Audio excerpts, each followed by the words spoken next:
Hello everyone, welcome to my channel Telecast Steve Miracle. You're watching an interview with Professor Joash Amupitan, a son who is the chairman of Independent National Electoral Commission, speaking about the court ruling for the ADC.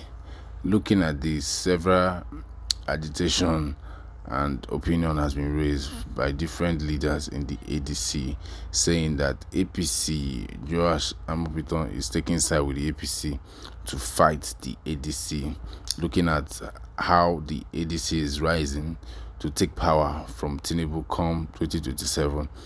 Looking at this, you would say or would likely believe what they are saying. Endeavor to share your thought about this. Drop your comment and please subscribe so that you can be able to reach out to more videos and get entertained. Don't forget to watch this video to the end. Don't miss trending videos. Good day out there, and welcome to this conversation with the chairman of the Independent National Electoral Commission, Inec, Nigeria's electoral umpire. With us in this conversation is Professor Joash Amupitan, Senior Advocate of Nigeria, who is the chairman of Inec. Prof, thank you very much for giving Arise News this opportunity to sit down with you. If I'm correct, your very first major media interview since you assumed office. Thank you very much, Mr. Ruben and viewers. I'm happy to be here. And yes, you are right. This is the first major engagement.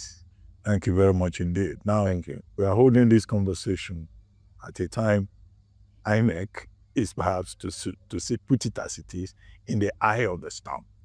Now, this way, there is this controversy that has erupted over Inec derecognizing the leadership of the African Democratic Congress, owing to, as Inec explained in his press statement, litigations, conflicts between parties in the party, and the ruling of the Court of Appeal in the matter, with the Court of Appeal deciding that Inec should not present the court with a fair accompli, and on the basis of that, or to render proceedings in a pending matter in the Federal High Court nugatory.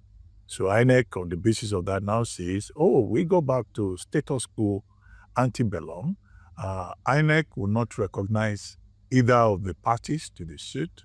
On one hand, the second defendant in the suit originally filed by Nafiu Balagombe, that's Senator David Mark. And then on the other hand, Nafiu Balagombe himself, and Inec is saying, we are neutral in this matter, we are committed to transparency in this matter. But the big controversy is that ADC leadership held a world press conference, they called it, where they said, Inec, under your watch, has become a tool in the hands of the ruling APC, that your definition of status quo ante bellum is wrong, that you acted beyond your powers, and that Inec has now become a threat to democracy, and that you and all your commissioners should resign or be sacked because they, as members and leaders of the ADC, they've lost trust and confidence in your leadership, and that in any case, the suspension, the derecognition that has been announced is of no effect on them because they intend to go ahead with their Congress and go ahead with their convention, which is already scheduled for April 14th, and that Inec has been duly informed, and you have acknowledged this. So how do you resolve all of this? What's your response? Thank you very much for this very, very important question. And let me say that Inec was not the party that went to court. Sometime in September last year, on the 2nd of September, 2025, one Honorable Balagombe took Inec to court alongside Senator David Mark and his Secretary General and his group. Inec was joined. Now, on that second, the plaintiff filed the originating summons and also a motion ex parte with a motion on notice. Now, the motion ex parte was moved on the 4th day of September 2025, wherein the trial court, Justice Emeka Nwite, directed that the plaintiffs should give notice of the ex parte motion to the respondents, that is to the David Mark Group and Inec, for them to show cause why the motion should not be granted. Now, the parties were expected to file counter affidavit and show cause why the application should be refused. So they did. But at the same time, the Senator David Mark decided to go on appeal. So when he filed the appeal, sometime on the 18th of September, 2025, the appeal lasted until the 12th of March this year, which is about 5 months. And the Court of Appeal not only dismissed the appeal, it was an interlocutory appeal. They dismissed the appeal and at the same time made some preservatory orders. And the preservatory orders were very clear, to the extent that, number one, in view of the fact that INEC had already released its timetable for the election, that the trial judge was directed an order to proceed with the case expeditiously. That is, the court granted accelerated hearing. And this is an originating summons, which ordinarily can be decided within some few days, some few weeks.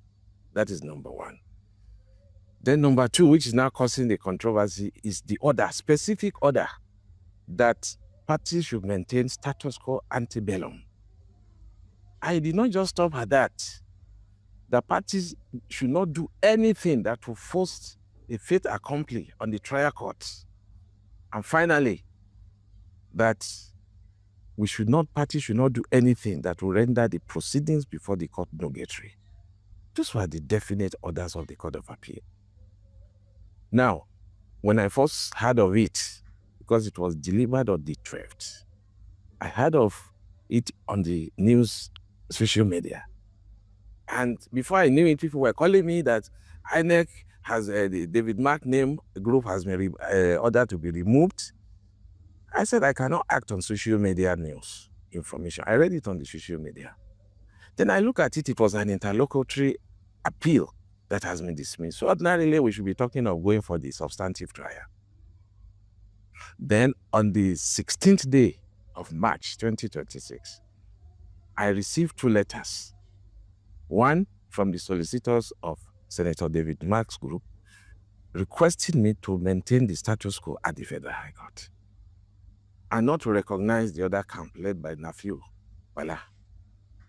And on that same day, I also received another letter from Summit Chambers, the solicitors to Nafiu Bala, that by order of the court, he was supposed to be recognized as the leader, national leader of ADC, and requesting that I should comply with the order.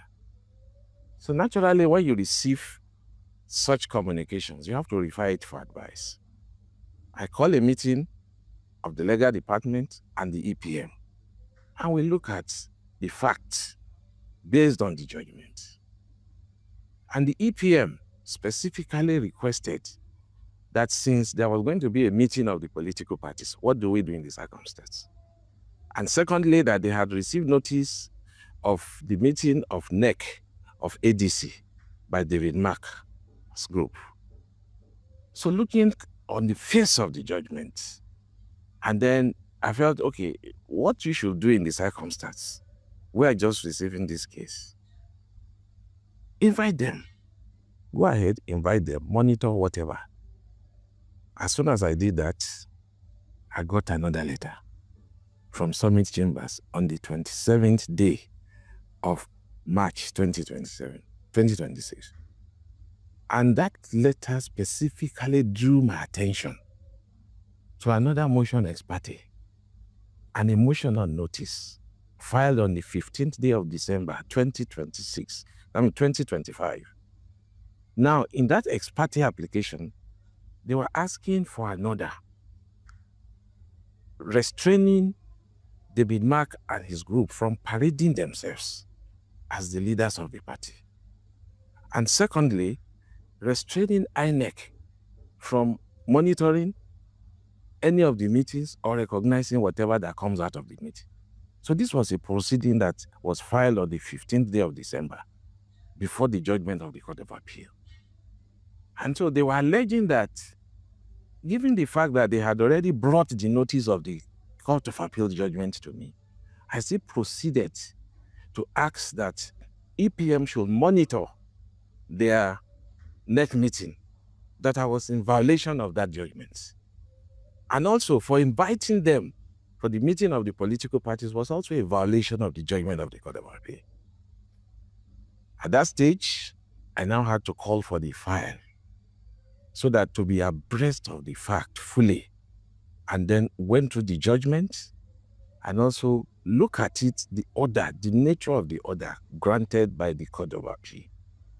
Now, first and foremost, the Court of Appeal stated clearly and ordered that status quo ante bellum must be maintained. Which is a problem. Which is, well... Because at the press conference, yes, Senator David Mark said that you took sides because it was not for you or Inec to interpret what status quo ante bellum means, that you should have gone to the Court of Appeal to seek an interpretation instead of imposing an interpretation. Because, as he said, like Nephew Gumde has no local standing in the matter, having resigned from the party on the 18th of May, which was communicated to INEC, and which it was a letter INEC acknowledged. And on the basis of that, he was saying that, look, INEC has become a threat to democracy. In fact, the spokesperson of the party, Bolaji Abdullahi, Malam Bolaji Abdullahi, in fact, went further on the morning show earlier to say that INEC has become a criminal organization and they will not agree. Well, that is unfortunate if INEC is being described in that form. I'm quoting him. But the truth of the matter is that after the Court of Appeal judgment, I received another letter from David Mark's group informing us of the rescheduling of the election activities for the primaries. And now, when I look at the motion that was already pending before the Federal High Court, that INEC should not monitor any meeting, congress, or convention. So, if you go back to the order of the Court of Appeal, and that was the major concern, if you go back to the order, none of the parties should do anything that will foist a situation of fait accompli on the court. So it means that so long as that motion is pending, if you say somebody does not have local standard, it's already gone to the court. So you have to wait. You can't just assume. You have to wait for the court to decide whether that is part of what the Court of Appeal was saying. Let the court decide the rights and the responsibilities of the parties. So when they gave that notice to go ahead with the Congress and Convention, I said that will be breaching that part of the order of the Court of Appeal that says none of the parties should do anything that will foist a fait accompli on the trial court in respect of the subject matter. And that is part of the relief they are claiming in their originating motion summons. And that is also what they are claiming in their motion ex parte and the interlocutory motion, notice or motion or notice. So given the fact that they are informing me that they are going to hold their Congress, I think on the 9th of April. Yes. And the Court of Appeal said, don't do anything that will affect the subject matter of the pending case in the Federal High Court until it is decided. Now, at that stage, we felt it would be necessary to look at the complaint of all the parties.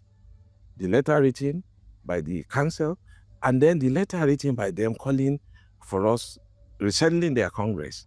So it was at that stage that we decided to meet and look at the facts, the circumstances, what is status quo ante bellum. So if they are saying that we've taken side, that is not true.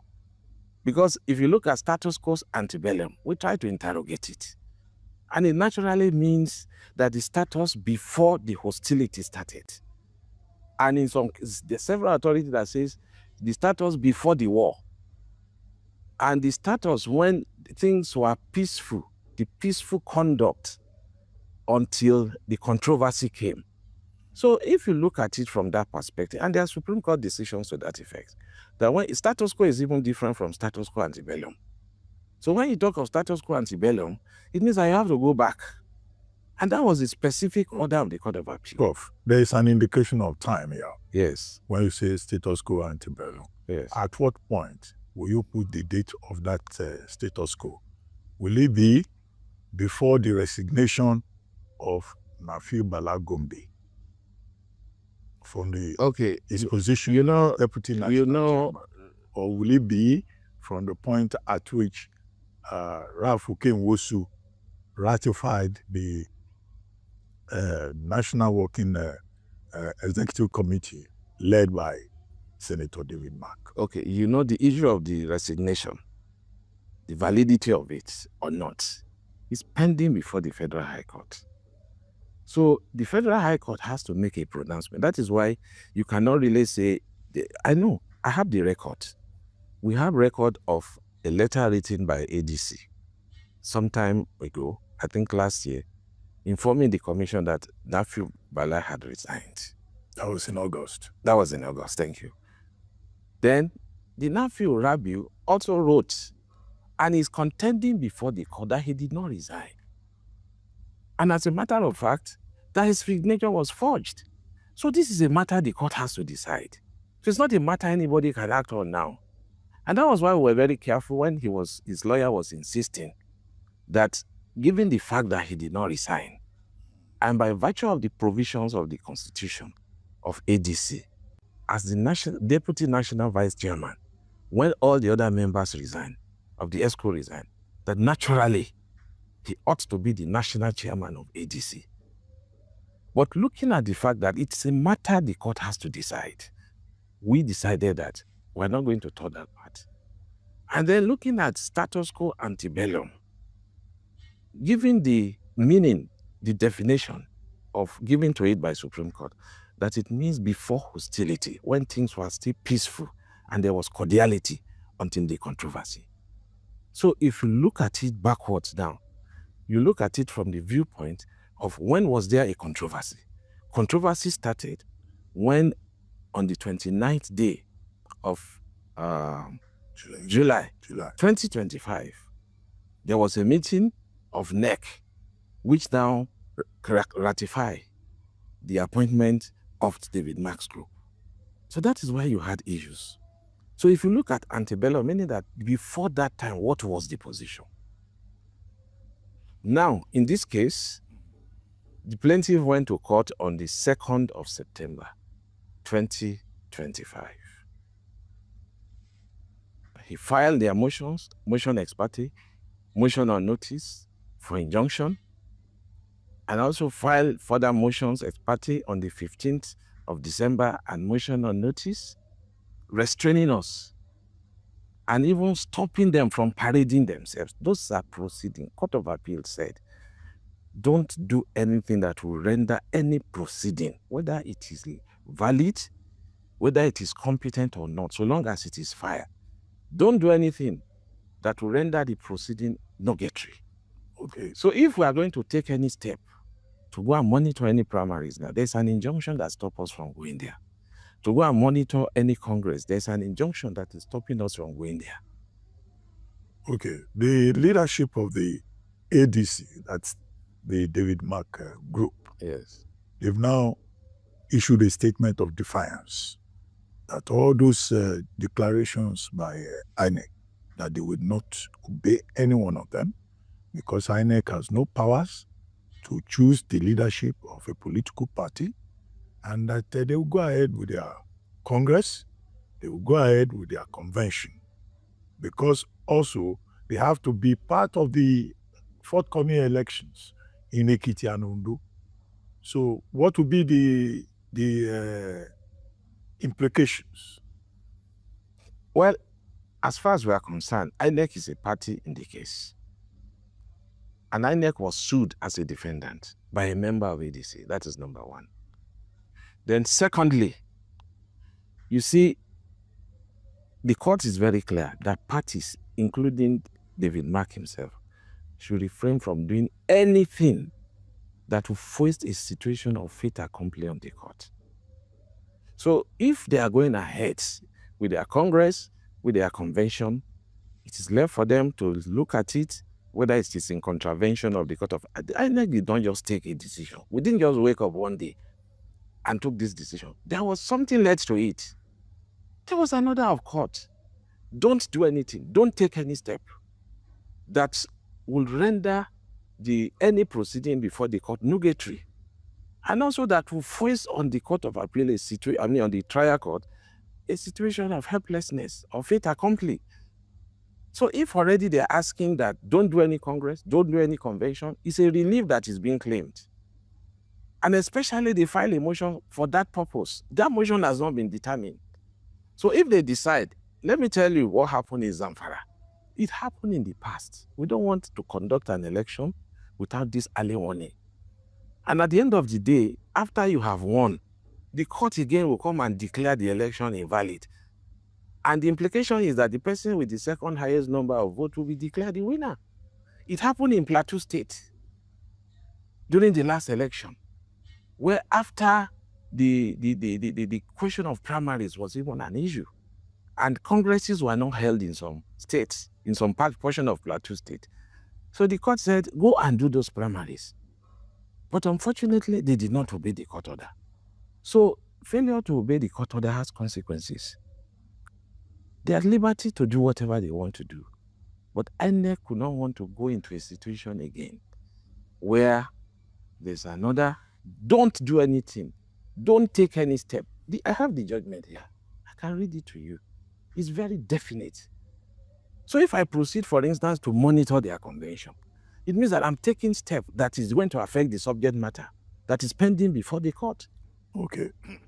How about this accusation that INEC is being used under your leadership to create a one-party state, to leave Nigerians with no other option but President Bola Ahmed Tinubu in 2027?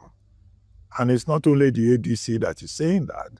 Professor Pachutome, to be specific, has also said that by recognizing the weaker faction in the People's Democratic Party, there is clear evidence that the INEC chairman is working for President Tinubu's one-party rule, one-man rule. In fact, I think the ADC people, they use the word dictatorship. Are you guilty as charged? I am not guilty as charged, Ruben. Let me say it very clearly. I am not a party to the plan of anyone to turn Nigeria into a one-party state. By the Constitution of Federal Republic of Nigeria, Nigeria is a multi-party state. And this is recognized by the Constitution and the Electoral Act. Look at the last FCT area council election. There were many parties that contested. I think about 10 political parties. And in that case, you even had the ADC having 5 and PDP winning 1. Zenith Labour Party did very well. There are other parties that are existing. But you see, one of the challenges we've had is this issue of party leadership. And it's something that is impacting on democracy. Because if those issues are not addressed on time, then it can cause a lot of problems. So in this particular case, let me take you back to the judgment. Nobody is looking at that part that ordered the trial court to give it expeditious trial. This is an originating summons. An originating summons that, in fact, this judgment is up to 2-3 weeks now. An originating summons that could, if they had gone to court, would have been decided by now. Because the Court of Appeal has given a specific order that it should be decided expeditiously in view of the timetable that we have issued. So given the fact that the parties are in court, one party, whether it has local standard or not, talking of Nafiu Gombe, he's alleging that he's the authentic chairman of ADC. And the David Mark group is also alleging that they are the authentic leader of that, his group of ADC. So the best in the situation is what the Court of Appeal said. Go back to the court, hear them on time, and decide the matter. While you are doing that, no other party should do anything. So therefore calls to question the fact that this order has been made. They're supposed to go back to the Federal High Court and let the Federal High Court, with that order of Court of Appeal is enough to compel the judge to hear that case expeditiously. So the whole idea that Inec is being used to turn Nigeria into a one-party state, like I said, if this judgment did not come, did I just decide on my own? And the Court of Appeal did not just dismiss the appeal. He said they are making preservatory order. And in the preservatory order that status quo ante bellum, not just status quo ante bellum, before hostility, should be maintained. So what the commission did was just I have the record. I went to the record. Before 2nd of September 2025, when this matter was filed, what were the positions of the parties? And then let the position of the parties be resorted to. So if they want to go ahead with their Congress, they have to look at it vis-a-vis the order of the court. And then if at the end of the day, the court gives them judgment, so be it. And then they go on, life goes on. Okay, there are other complaints by the opposition parties. Like, for example, the voters' revalidation exercise, which requires people to bring their NIN, and then also, yes, NIN, I think that's the case, and then updating of the National Voters Register also. Now, the opposition parties are saying that this is a plan to disenfranchise many Nigerians, considering the time that is available for that exercise, and then the stringent requirement of NIN when there are many people in rural areas and underserved parts of the community that have no NIN. Okay, the decision to revalidate the voters register was taken even before I became the Inec chairman. The only problem why it has not been implemented is because it was not in the budget. So that is why Inec now decided to put it in this year's budget so that the exercise could be carried out. Our records for now, if you not adding the number that have registered recently, we have about 93 million voters. That record is inaccurate. And for every election, that is how you judge the performance of the election. Let me give you an example. In Anambra State, when we had the governorship election last year, there were about 2.8 million registered voters. And out of the 2.8 million registered voters, only about less than 600,000 turned up for registration. But there and then, our attention were drawn to certain facts. People were coming to me, they knew of many people on that register that died many years ago. There were so many people that are registered several times. Have you even thought of it before the card reader was introduced in the year 2000? Elections in Nigeria, you're always having 80%, 90% of voters turn out. But the moment you introduce electronic accreditation, whereby it's not a situation where you can just go and collect ballot papers and vote, then you started having this issue of reduction in the number of register. So the 93 million we're talking about is not realistic. And that is the measure locally and internationally to decide whether our election is credible or not. Oh, voter apathy, the turnout is very low. Now, revalidation is going to be done in phases. You have the first phase, which has to do with the framework, and then engagement with the stakeholders. That is the first phase. Then you have the second phase, which has to do with going to the field. It has to do with testing and so many other things. Then before the actual exercise, before you do data, another thing. So what we have talking about is even let's have the state framework. We have done the framework. Let's engage with the stakeholders. And then we see how far we can push this process. At a meeting early this year with all the recs, we look at it and how it's going to be done. And we all agree that it's a very good exercise. Now, I have received complaint that because of the time, as a matter of fact, during our last meeting, that matter came up. And we said, we're still going to engage stakeholders. Next week, we have called all the recs for a meeting and some critical stakeholders. So that we same resident electoral commissioners that ADC is saying should be sacked, and you two should resign, or you two should be sacked along with them. I'm talking of recs or national commissioners. Okay. I'm talking of mention commissioner. I'm talking of resident electoral commissioners. They say they don't need the service. Well, you see, the problem we have in Nigeria is politics of power and not politics of the people. And as long as we don't engage the people, everybody, as I'm speaking here, I have a vested interest in Inec, isn't it? So when they speak, they have their own vested interest. There are other vested interests. Even social media, if you look at people that talk, they talk on the prism of their own interest. So this question of whether they lack confidence in what Inec has done, Inec did not take the decision that is causing these grievances.